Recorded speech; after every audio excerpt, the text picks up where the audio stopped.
పుష్ప 2 విడుదలై వారం దాటుతున్నా కూడా ఇంకా ఎక్కడ చూసినా ఆ చిత్రం గురించే టాక్ వినిపిస్తుంది. బాక్స్ ఆఫీస్ వద్ద భారీ విజయాన్ని అందుకుంది పుష్ప 2 ది రూల్.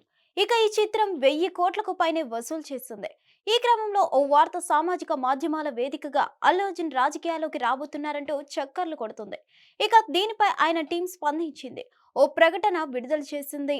ఇప్పుడు పుష్ప 2 చిత్రం పైన ఆసక్తి తగ్గుతుందట. ఆసక్తిని పెంచడం కోసం న్యూస్ పేపర్లలో, టీవీల్లో చూస్తూనే ఉన్నాము అల్లు అర్జున్ రాజకీయాల్లోకి వచ్చేస్తున్నారని. అవును, అల్లు అర్జున్ పొలిటికల్ ఎంట్రీ ఇస్తున్నారని అంటున్నారు. ఈ టాక్ ఎవరో అనడం లేదు. సోషల్ మీడియాలో ఎవరు క్యాజువల్ గా పెట్టినా కూడా వైరల్ గా మారుతుంది.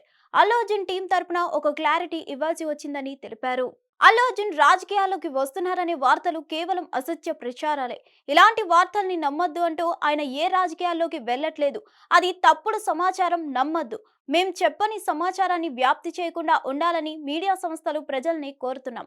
అల్లు అర్జున్ కి సంబంధించిన అధికారిక ప్రకటనలు ఆయన టీం మాత్రమే విడుదల చేస్తుంది.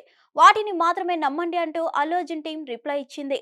ఇక్కడ కొందరి వాదన ఏంటంటే పుష్ప 2 సినిమాపై ఆసక్తి తగ్గుతుందనుకొని ఇలా ఏదో ఒక న్యూస్ స్ప్రెడ్ చేస్తే అందరినీ ఆకర్షించొచ్చని, ఇదంతా ఒక ప్లాన్ అని అంటున్నారు. అయితే ఇది ఎవరి గురించి తీసుకువచ్చారు? అంత పెద్ద సీరియస్ గా స్పందించాల్సినటువంటి సీన్ ఏముంది? అయితే ఒక కాంట్రవర్సీ సృష్టిస్తే బెటర్. మొన్న ఈ 1000 కోట్ల రూపాయల కాంట్రవర్సీ తీసుకురావడానికి ఒకటి ఉపయోగపడుతుంది.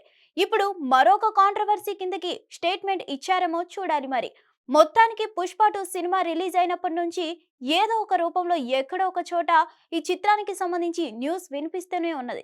అయితే నిన్నటి రోజు నుంచి పుష్ప 2 సినిమా కలెక్షన్స్ కాస్త తగ్గాయి అనే విధంగా కూడా వార్తలు వినిపిస్తున్నాయి. అందుకే ఇలా చేస్తున్నారేమో అన్నట్లుగా వార్తలు వినిపిస్తున్నాయి. హిట్ టీవీ యాప్ ని డౌన్లోడ్ చేసుకోండి. ఇందులో short news, live news, entertainment movies అన్ని అవైలబుల్ గా ఉన్నాయి. Please download Hit TV app. Hit TV app. Hit TV యాప్ని ఫ్రీగా డౌన్లోడ్ చేసుకోండి.